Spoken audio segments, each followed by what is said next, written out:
اگر نماز کا وقت شروع ہونے سے پہلے اذان شروع ہوئی تو یہ اذان نہیں ہے، اس کا اعادہ کرنا ضروری ہوگا۔ بعض اوقات مؤذن صاحب کو اتنی جلدی ہوتی ہے کہ ابھی شروع ہونے میں 10 سیکنڈ باقی ہیں، لیکن وہ اللہ اکبر پہلے بول دیتے ہیں۔ تو اگر ایک اللہ اکبر بھی اذان کے وقت سے پہلے بول دیا، باقی پوری اذان وقت میں داخل ہے، پھر بھی یہ اذان ویلڈ نہیں ہے، یہ اذان دوبارہ دینی پڑے گی۔ تو مسجد کمیٹی کو خاص طور پہ مؤذن کو تاکید کرنے کی ضرورت ہے کہ بھائی بہت زیادہ جلد بازی کی ضرورت نہیں ہے، خاص طور پہ رمضانوں میں۔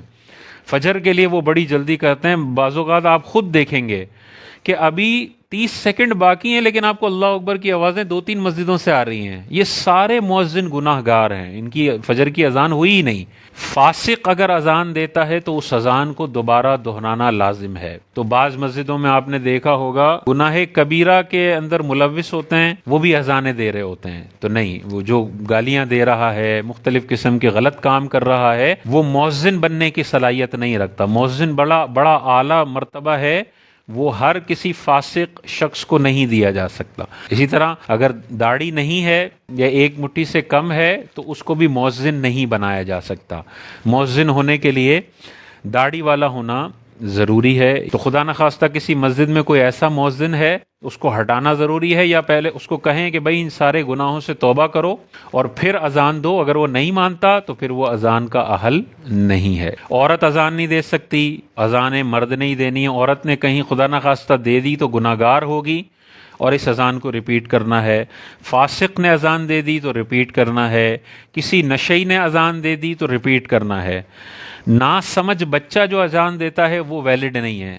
سمجھدار بچہ ہے وہ اذان دے سکتا ہے، کسی بچے کی خواہش ہو لیکن وہ سمجھدار ہے تو وہ مؤذن بن سکتا ہے۔ جنبی شخص جس پر غسل فرض ہے وہ اذان نہیں دے سکتا، دے گا تو گناہ گار بھی ہوگا اور اس اذان کو دہرانا پڑے گا۔ وضو کرنا ضروری ہے یا نہیں ہے؟ تو وضو کرنا مستحب ہے اذان کے لیے، لیکن بے وضو بھی کوئی اذان دیتا ہے تو اذان بہرحال ہو جائے گی، لیکن ناپسندیدہ ہے، باوضو ہونا چاہیے۔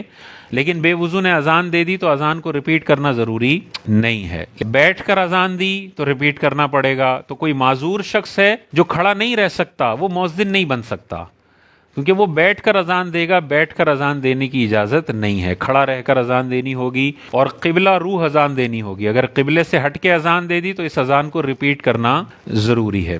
اذان کے کلمات کے درمیان تھوڑا تھوڑا وقفہ کرنا یہ بھی مستحب ہے، سنت مبارکہ ہے۔ اتنی تیزی سے اذان دینا کہ جواب دینے والوں کو جواب کا ٹائم ہی نہ ملے، یہ مکروہ ہے۔ بعض مسجدوں میں ہوتا ہے ابھی اذان شروع ہوئی اور ختم ہو گئی، اللہ اکبر، ابھی بندہ جواب دینا شروع ہی کرتا ہے کہ نیکسٹ جملہ آ جاتا ہے، یہ مکروہ ہے۔ اتنا گیپ کم از کم کرنا چاہیے کہ سننے والے جواب دے لیں۔